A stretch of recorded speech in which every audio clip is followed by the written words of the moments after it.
কিভাবে সহজে 7 এর নামতা তৈরি করা যায় আজকের ভিডিওতে তোমরা জানতে পারবে।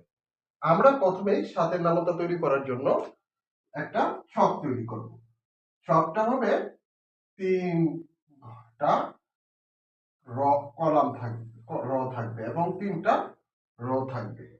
তাহলে আমরা খুব সহজেই 9টা একটা বর্গাকার একটা ছক 9টা ঘর থাকবে। হ্যাঁ, আমরা এখন সংখ্যাগুলো লিখি। এই পাশ থেকে 1 2 3 4 5 6 7 8 এবং 9, শেষে একটা শূন্য।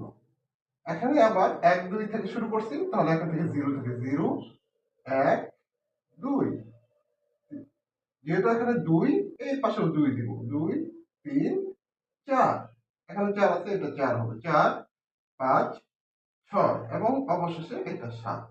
তাহলে বুঝে গেল 7 এর নামতাটা কিভাবে হলো। আমরা খুব সহজেই আমরা এভাবে 7 এর নামতাটা দেখো। 7 একে 7, 7 দুগুণে 14, 3 7 21, 4 7 28, 5 7 35, 6 7 42, 7 7 49, 7 8 56, 7 9 63 এবং 7 10 70। খুব সহজেই এভাবে কৌশল করে আমরা গণিতগুলাকে সহজে শিখতে পারি। এরকম আরো ভালো ভালো এবং শেখার মতো ভিডিও পেতে চাইলে আমাদের চ্যানেলটাকে সাবস্ক্রাইব করো এবং বেল আইকনটা প্রেস করে আমাদের সঙ্গে থাকো। ধন্যবাদ সবাইকে।